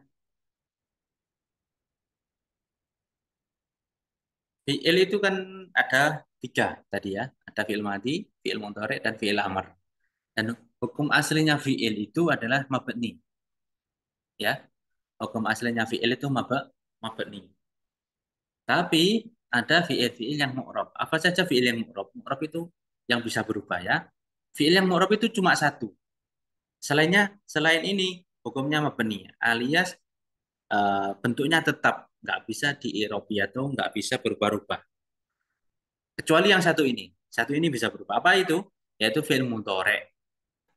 Fi'il mudhari yang bagaimana? Yang tidak bersambung dengan nun taukid atau dengan nun niswah. Maka hukumnya selalu rofa. Sampai kemasukan huruf nasab atau jazm. Ya. Saya ulang. Ada fi'il mudhari yang tidak bersambung dengan nun taukid atau dengan nun niswah, maka fi'il tersebut hukumnya selalu dibaca rofa. Kecuali kalau kemasukan huruf nasab atau huruf jazm. Kalau kemasukan huruf nasab ya jadi nasab, atau kemasukan jazm ya nanti jadi jazm. Apa itu nasab atau jazm? Kita kan belum bahas ya. Gak apa-apa, nanti yang penting kita kenal istilahnya dulu. Kita hafal definisinya dulu. Nanti akan menjadi pemahaman yang utuh. Baik. Nun taukid itu apa nun taukid? Nun taukid adalah nun yang ditambahkan sebagai penguat. Ya, sebagai penguat suatu kalam. Tentunya di akhir fiil dalam keadaan di fathah. Seperti yaktubanna. Atau disukun seperti yaktuban. Yaktubanna itu artinya adalah sungguh-sungguh telah sedang menulis. Atau yaktuban, sungguh-sungguh telah menulis. Jadi kalau kita ingin memberikan kabar, dan kita ingin menguatkan kabar tersebut, ya, misalnya kita ingin mengabarkan bahwasanya Zaid sedang menulis. Zaid di mana? Zaid nulis. Iya, beneran tak? Iya, sungguh sedang menulis. Maka bisa digunakan dengan dikuatkan dengan nun taukid menjadi yaktubanna. Ya, jadi nun di akhir ini namanya nun taukid. Aslinya kan yaktubu. Yaktubu kemasukan nun taukid yaktubanna. Ya, yaktubanna atau yaktuban. Ketika kemasukan nun taukid yang yaktubanna atau yaktuban ini, maka baknya atau huruf terakhirnya dalam fi'il mudhari itu di fathah atau mabni fathah. Ya, mabni fathah. Baik. Tadi kan ada nun taukid, ada nun niswa. Apa itu nun niswa? Nun niswa adalah dhamir nun yang berfungsi sebagai tanda bahwa pelaku pekerjaan adalah mereka perempuan banyak. Contohnya at-thalibatu yaktubna. Ya, yaktubna atau libatu para siswi yaktubna sedang menulis. Jadi nun di sini namanya nun niswa sebagai petunjuk atau sebagai penanda bahwasanya pelaku penulisan atau pelaku pekerjaan yaktub ini adalah perempuan banyak. Kita lihat perbedaannya di sini yaktubna itu baknya disukun. Ya, Jadi ketika kemasukan nun niswa, maka fi'il mudhari hukumnya mabni sukun. Mabni sukun. Itu alias baknya disukun. Tadi kalau kemasukan nun taukid, baknya di fathah, yaktubanna. Kalau yang pertama, kalau nggak kemasukan nun taukid atau nun niswa, hukumnya rofa. Rofa itu identik dengan domah. Jadi domah. Yaktubu, yaktubanna, atau yaktubna. Itu tiga. Itu fi'il yang mu'rab cuma satu. Kemudian ada fi'il yang mabni. Fi'il yang mabni ada tiga, yaitu fi'il madi. Jelas, hukum aslinya adalah huruf terakhirnya selalu di fathah. Contohnya doroba. Fi'il madi itu pasti akhirnya di fathah. Doroba, kataba, akala, koma, ya, jalasa, dan lain sebagainya. Kemudian yang kedua ada fi'il amar. Fi'il amar itu hukum aslinya adalah huruf akhirnya selalu di jazm. Di jazm itu disukun ataupun nanti ada tanda pengganti sukun, ya. Tapi jazm itu identik dengan sukun. Contohnya idrib. Ini adalah fi'il amar. Fi'il amar itu artinya pukullah. Pukullah itu artinya apa? Baknya itu ini fi'il amar dan hukumnya adalah mabni sukun, ya, atau mabni jazm. Yang ketiga, fi'il yang mabni adalah fi'il mudhari yang bersambung dengan taukid. Ini kebalikan dari yang pertama tadi, atau fi'il yang mu'rab. Fi'il yang mu'rab tadi kan cuma satu, yaitu fi'il mudhari yang tidak bersambung. Nah, yang ketiga ini adalah fi'il mudhari yang bersambung. Jadi kalau fi'il mudhari yang bersambung dengan taukid, maka hukumnya adalah mabni fathah. Contohnya tadi, yaktubanna atau la yakulanna. Yakulanna dari kata yakulu. Yakulu artinya sedang makan. Kita ingin menguatkan bahwasanya amr benar-benar sedang makan, maka kita menggunakan nun taukid. Yakula. Yakulanna. Nunnya ini nun taukid.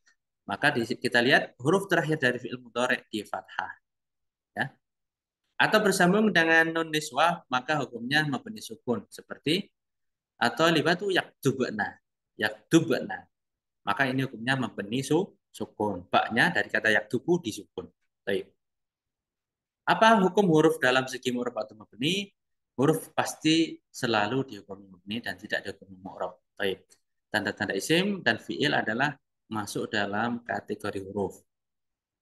Jadi tanda isim, tanda fi'il itu termasuk huruf. Huruf jar itu termasuk huruf. Huruf nasab, huruf jazm itu termasuk huruf. Baik, ada pertanyaan di sini Bapak Ibu sekalian? Ya, saya kira insya Allah bisa dipahami. Yang penting tadi Bapak Ibu sekalian menyimaknya itu kalau bisa lebih dari satu kali. Oke. Ada pertanyaan sebelum saya lanjut?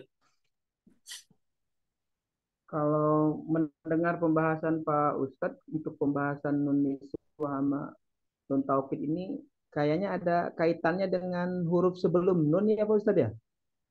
Huruf sebelum Nun. Sepertinya itu peranannya penting ya. yang mana maksudnya? Yang yakulanan Yang yaktubanna dengan yaktuban itu ada pengaruhnya huruf sebelum nun tadi, ada harokatnya. betul. Fathah dengan harokatnya ini. Itu pengaruhnya total ya. Itu pengaruhnya misalnya ini kan ada harokatnya ya Bapak.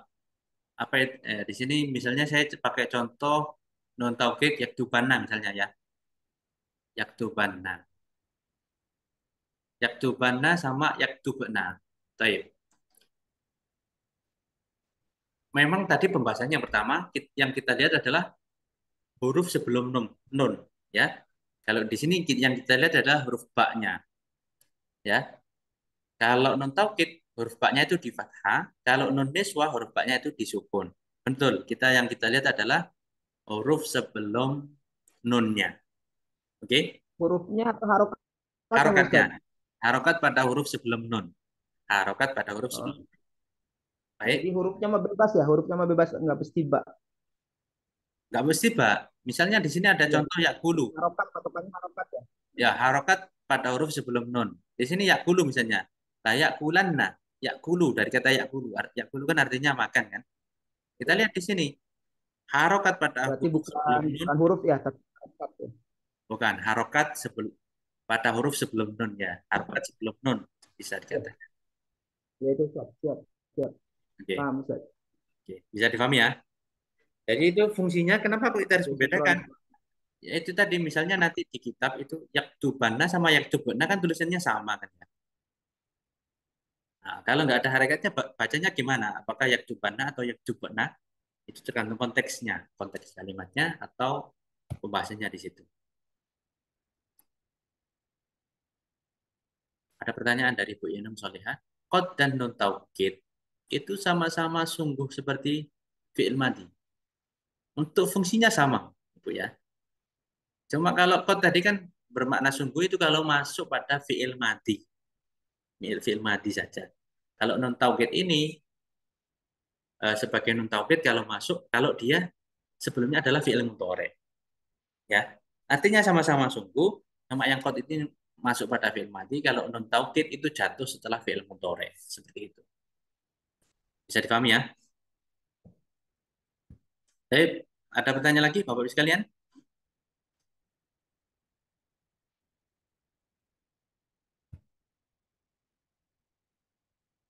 Materi 6, pembahasan isim dan fi'il dan huruf. Oke, ada sedikit waktu. Kita masuk pada pembahasan tadi tentang isim-isim yang mu'rab. Kan isim-isim yang mu'rab tadi ada 10 kan? Mulai dari isim mufrad, isim tasniyah, jamak taksir. Oke, isim mufrad itu apa? Isim mufrad adalah isim yang bermakna tunggal dan merupakan bentuk dasar suatu kata. Ya. Oke, bentuk dasar ya tunggal. Kemudian yang kedua adalah isim tasniyah. Apa itu isim tasniyah? Adalah isim yang menunjukkan makna dual dengan tambahan alif nun dalam keadaan rofa atau tambahan ya nun dalam keadaan nasab dan jar yang berharokat fathah sebelumnya. Baik. Di sini saya punya lafadz kitabun. Kitabun ini kalau kita ingin merubahnya menjadi dual itu bisa ditambahkan dengan alif nun atau ya nun. Kalau ditambahkan alif nun menjadi kitabani. Ya, ini kalau dalam keadaan rofa. Kalau ditambahkan ya nun menjadi kitabaini, berharokat fathah sebelumnya. Sebelumnya itu di fathah. Kitabaini, bukan kitabina, bukan. Ini kalau dual ya. Kitabaini ini kalau dia dalam keadaan nasab dan jer atau jer. Apa itu rofa nasab jer? Nanti kita akan bahas di bab selanjutnya. Ya, yang penting di sini paham dulu definisinya. Kalau rofa itu kitabani, kalau nasab jer itu kitabaini. Apa itu rofa, apa itu nasab jer? Kita belum bahas, nanti kita akan bahas di bab selanjutnya. Ya, yang penting kita hafal dulu atau paham dulu definisinya. Baik. Ya, ini kalau kita ingin merubah menjadi dua. Apa yang disebut dengan jamak taksir? Jamak taksir adalah jamak yang tidak beraturan, yang berubah dari bentuk mufradnya. Contohnya kitabun menjadi kutubun, rasulun menjadi rusulun, qalamun menjadi aklamun. Tadi ada pertanyaan, jamak beraturan itu rumusnya apakah ditambahkan atau dikurangi? Ustaz? Tadi ada pertanyaan di grup. Jamak taksir nggak beraturan, itu nggak apa namanya, kadang dikurangi, kadang ditambahi. Contohnya kitabun dia tunggal. Kalau dirubah menjadi jamak, menjadi kutubun. Kitabun artinya satu kitab, kutubun itu beberapa kitab. Di sini ada pengurangan huruf, yaitu alifnya dibuang menjadi kutubun. Rasulun juga sama. Rasulun itu artinya satu rasul, satu utusan. Kalau rusulun beberapa utusan. Di sini ada pengurangan, yaitu huruf wawu yang dibuang. Ada contoh lagi kolamun. Kolamun itu artinya satu pulpen, satu pulpoin dirubah jamak menjadi aqlamun. Di sini ada penambahan alif, ada penambahan hamzah dan alif. Aqlamun, ada penambahan dua huruf. Nah, berarti di sini kalau patokannya jamak taksir itu kadang ditambah, kadang dikurangi, ya. Dan bagaimana untuk apa namanya rumus pastinya untuk menentukan jamak taksir? Ya memang cara terbaik untuk menentukan atau menghafalkan jamak, mengetahui jamak taksir adalah dengan menghafalkan kosakata baik bentuk mufrad, tunggal dan jamaknya. Nah, di sini ada tips ya dari saya bagaimana kita dapat mengetahui bahwa suatu kata dapat disebut dengan jamak taksir. Itu bisa dengan kamus kita cari ya. Di sini saya ada linknya juga. Jadi ini di PDF sudah ada linknya. Silakan diinstal ya kamusnya. Kamus Al-Ma'ani ini bisa diinstal di HP. Cara mencari jamak itu bagaimana? Yaitu pertama kita ketik kata yang akan dicari jamaknya pada kolom nomor 1. Di kotak ini kita ingin mencari jamak dari kitabun misalnya. Kita tulis kitabun. Kita ingin mencari jamak dari tolibun misalnya. Kita tulis tolibun dan seterusnya. Maka nanti di kamus kalau ada tulisan wal jam'u, maka itu adalah jamaknya atau jamak taksirnya. Kemudian tip-tipnya pembahasannya juga tadi sudah saya kirimkan di grup apa namanya trik atau cara menentukan jamak taksir sudah saya bagikan di grup tadi, silahkan dicek ya. Baik. Kemudian apa itu jamak muannats salim? Jamak muannats salim adalah jamak yang menunjukkan beberapa jenis perempuan dengan tambahan alif dan tak di akhirnya. Jamak muannats salim ini kan jamak yang beraturan. Beraturannya itu dengan tambahan alif dan tak. Contohnya muslimatun menjadi muslimatun. Tentunya tak marbutohnya, tak bundernya dibuang. Tolibatun menjadi tolibatun. Kalau tolibatun itu artinya satu siswi, kalau tolibatun beberapa siswi. Dengan tambahan alif tak, kemudian tak yang bunder, yaitu tak marbutohnya itu dihilangkan juga. Kemudian apa yang dimaksud dengan jamak mudzakkar salim? Jamak mudzakkar salim itu jamak yang menunjukkan beberapa jenis laki-laki. Ini beraturan juga, jamak yang beraturan, yaitu dengan tambahan wawu dan nun dalam keadaan rofa atau ya nun dalam keadaan nasab dan jer yang berharokat kasroh sebelumnya. Jadi di sini saya punya muslimun, di sini ya. Muslimun itu tunggal. Kalau kita ingin rubah menjadi jamak taksir, jamak mudzakkar salim menjadi muslimuna dengan tambahan wawu nun. Tolibun itu artinya satu murid. Kalau kita ingin merubah menjadi jamak mudzakkar salim menjadi tolibuna dengan tambahan wawu nun. Ini kalau keadaan rofa. Kalau keadaan jer dan nasab itu dengan tambahan ya nun dan berharokat kasroh sebelumnya. Muslimun kalau di jamak taksir jamak mudzakkar salim dalam keadaan nasab dan jer itu menjadi muslimina. Talibun menjadi talibina. Kalau sebelumnya itu berharokat fathah, tadi apa? Isim tasniyah, muslimaini atau talibaini itu isim tasniyah. Tapi kalau muslimina, talibina ini jamak mudzakkar salim. Baik. Ada pertanyaan di sini Bapak Ibu sekalian? Sebelum saya lanjut, apakah ini sudah jamak tasniyah? Bagaimana? Lanjut. Lanjut ya. Baik. Apa yang dimaksud dengan asmaul khamsah? Asmaul khamsah adalah isim-isim yang 5. Ya. Abuka, akhuka, hamuki, fuka, dan dumalin. Abun itu artinya ayah. Akhun itu artinya saudara laki-laki. Hamun itu artinya kerabat suami. Jadi kayak seorang istri punya suami, kemudian suami ini punya saudara, maka saudara suami ini disebut dengan hamun. Hamun, ya hamun. Pernah ada istilah hamun itu mautun, kematian. Pernah ya? Pernah dengar Bapak Ibu sekalian? Kerabat suami itu adalah kematian. Apa maksudnya? Kematian itu artinya ipar ya. Kenapa? Ipar. Ipar ya. Ipar itu kematian. Betul nggak? Oh ya, coba saya cari ya. Iya, pernah dengar Ustaz.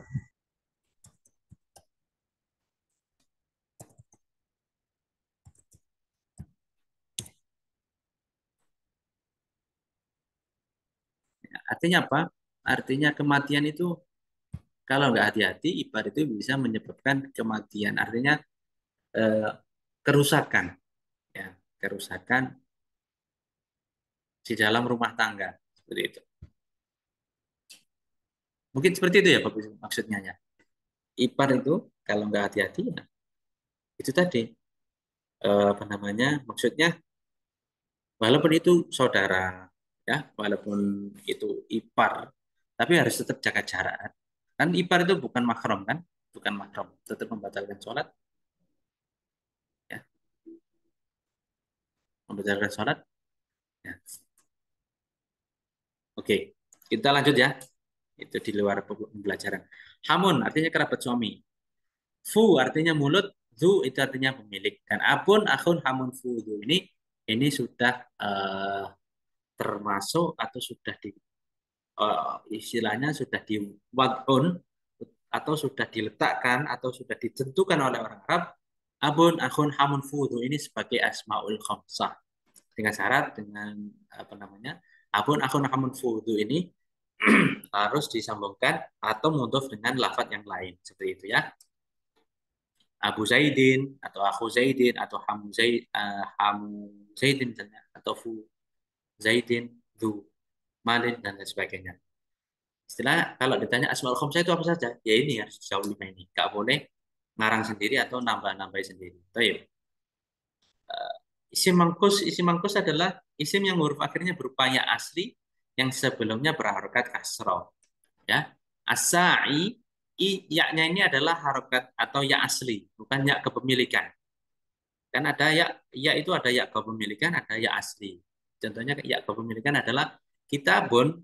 Kalau saya ingin mengatakan kitabun itu sebagai kitabku, maka saya menamakan ya mutakalim atau ya kepemilikan. Jadi kitabi, kolami, dan di situ ya-nya bukan ya asli. Tapi kalau as-sa'i, al-qadi, ar-rodi, ini ya-nya adalah ya asli. Baik, ya asli. Dan sebelumnya berharokat kasroh. Ini disebut dengan isim mangkus. Ada isim maksur. Isim maksur itu adalah isim yang huruf akhirnya berupa alif. Lurus atau bengkok. Ya. Alif layinah ya. Yang berharokat fathah sebelumnya. Contohnya Musa, Al-Fatah, Isa. Ini disebut dengan isim maksur. Ada ya kepemilikan atau isim yang disambungkan dengan ya mutakalim atau ya kepunyaan, ya kepemilikan ini tadi maksud saya. Kitabi, kolami, taubi. Kitabi artinya kitabku, kolami artinya bolpoinku, taubi artinya adalah pakaianku. Kemudian apa yang dimaksud dengan isim ghair munsharif? Isim ghair munsharif adalah isim yang tidak bisa ditanwin dikarenakan ada ilat atau penyebab tertentu. Contohnya Masajid, Fatimah, Ibrahim, Ahmad. Taib. Nah, ini isim ghair munsharif ini agak panjang. Kita lanjut Bapak Ibu sekalian. Lanjut atau Lanjut, Ustaz. atau sudah atau sudah panas atau ada pertanyaan? Silakan sebelum saya lanjut. Silakan kalau ada pertanyaan.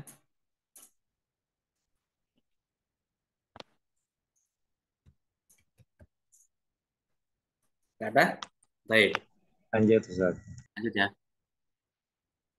Isim ghair munsharif adalah isim yang tidak bisa ditanwin dikarenakan ada ilat, ya, ada penyebab tertentu. Nah, ilatnya itu ada berapa? Ilatnya isim ghair munsharif itu ada dua, ya.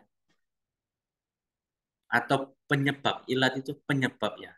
Penyebab suatu isim itu nggak bisa ditanwin itu ada dua, dibagi menjadi dua. Yang pertama ada disebabkan satu penyebab saja, yang kedua disebabkan oleh dua penyebab atau dua ilat. Ya, satu penyebab ini nanti dibagi menjadi tiga, kemudian yang dua penyebab ini dibagi menjadi dua. Oke, langsung saja. Tadi yang disebabkan satu ilat atau disebabkan satu penyebab itu apa saja? Ada tiga. Ada sigat muntahal jumu, ada alif ta'nis maqsurah, yang ketiga alif ta'nis mamdudah. Baik. Ini saya baca sekedar saja karena bab isim ghair munsharif ini sebenarnya penting juga karena isim ghair munsharif nanti di bab jar itu tanda jarnya adalah dengan fathah. Ya. Nah, kapan saja kita menandai dengan fathah itu harus ngerti dengan istilahnya namanya isim ghair munsharif. Itu nanti. Maka ini juga penting. Maka kita bahas sekarang atau minggu depan. Karena kalau sekarang itu nanti butuh waktu yang lama lagi. Atau minggu depan Bapak Ibu sekalian. Kita loncat. Iya, sebentar. Ya, minggu depan ya, Ustaz. Minggu depan aja. Ya, ya, ini udah perlu diulang-ulang dulu. Karena di sini panjang, ya. Karena di sini panjang, karena pembahasannya panjang sekali. Isim ghair munsharif. Jadi saya harap nanti Bapak Ibu membaca kembali, kalau perlu nanti menyimak video saya yang sudah saya bagikan, atau mencari referensi yang lain di minggu depan, di akan depan kita bahas bersama. Seperti itu ya? Setuju ya? Siap, siap, siap. Ya, setuju, Ustaz. Setuju. Berarti PR saya adalah membahas isim ghair munsharif di ahad depan. Tolong ingatkan ya Bapak Ibu sekalian ya. Tolong diingatkan. Baik, materi 6 kita punya PR di isim ghairi munsharif. Ini yang terakhir ya. Maksudnya di bab 6 itu yang terakhir adalah isim ghairi munsharif. Oke. Baik, kita ke materi 7 di sini adalah bab 7 ini rumus analisis bab mu'rab dan mabni. Ini tadi, ini cara menentukan suatu kalimat itu apakah mu'rab atau mabni. Itu ini rumusnya, ya. Madrasah adalah kalimat isim karena ditandai dengan bisa dicerkan. Dan hukumnya mu'rab karena termasuk isim mufrad. Jadi di sini lebih kita ingin menentukan apakah dia isim mufrad atau isim tasniyah, apakah jamak taksir atau jamak muannas salim. Itu yang penting, yang harus kita pahami adalah intinya di bab 7 ini ya, nanti bisa dibaca ulang ya Bapak sekalian. Ini juga sudah ada video pembahasannya, sudah saya bagikan di grup, nanti silahkan bisa disimak ulang. Yang penting di bab 7 ini adalah saya ingin memberikan cara bagaimana kita itu menentukan apakah suatu kalimat ini termasuk isim mufrad atau jamak taksir atau jamak muannas salim atau isim tasniyah dan lain sebagainya. Ya, karena fungsinya apa? Ya itu tadi. Nanti sebelum masuk ke bab i'rab, kita harus tahu apa itu isim mufrad, apa itu jamak taksir, apa itu isim tasniyah. Karena nanti pembahasan rafa nasab jar itu ya nggak lepas dari isim mufrad, isim tasniyah, jamak taksir dan seterusnya yang 10 tadi. Ya. Ini saya lewati dulu karena ini apa namanya? Mudah ya. Baik. Ada pertanyaan lagi Bapak sekalian sebelum saya lanjut. Nah, ini contoh-contoh aja ya. Nah, nanti kalau bagi Bapak Ibu yang sudah belajar itu boleh nggak sesuai dengan rumus ini ataupun yang baru belajar dan ingin praktek misalnya saya ingin menentukan dalam kitab ini oh ini kalimat apa ya, oh ini kalimat fiil misalnya di sini saya punya contoh koma, komat ya, komat Zainabun, koma, saya ingin menentukan koma ini kalimat apa, atau saya ke nomor 1 misalnya saya ingin menentukan madrasah ini kalimat apa ya. Nah, kita ingin menentukan kalimat apa, kemudian dibentuknya apa. Apakah dia isim mufrad atau tasnya? Ini rumusnya atau cara atau apa namanya langkah-langkah untuk menentukannya. Ya, kita sebutkan madrasah adalah kalimat isim karena ditandai dengan bisa dijerkan. Tadi kan bisa dijerkan itu bisa di kasro. Kita lihat di sini madrasah huruf terakhirnya harokatnya adalah kasro. Kemudian dan madrasah adalah dia hukumnya mu'rob, artinya bisa berubah. Karena kenapa? Karena dia termasuk isim mufrad seperti itu. Dan seterusnya. Itu bab 7. Kemudian bab 8 adalah tanda-tanda i'rab rofa. Oke, ini juga panjang. Kita bahas di ahad depan gimana Bapak sekalian atau di pertemuan yang akan datang. Ya, setuju Ustaz. Setuju ya? Ya, muwafiq.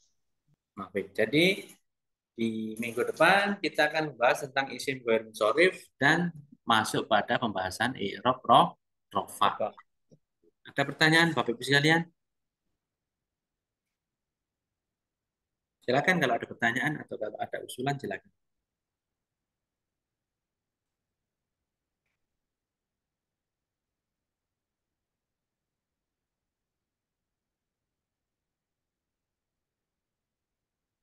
Baik.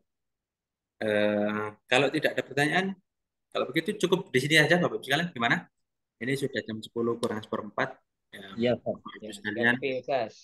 Hah? Cukup. Cukup ya? Bapak Ibu sekalian harus istirahat. Saya mohon maaf sekali Bapak Ibu sekalian ya, terlalu malam ini. Ya tadi memang sekarang isanya mundur ya Bapak Ibu sekalian. Di tempat saya itu selesai isya itu baru sekitar jam 19.38.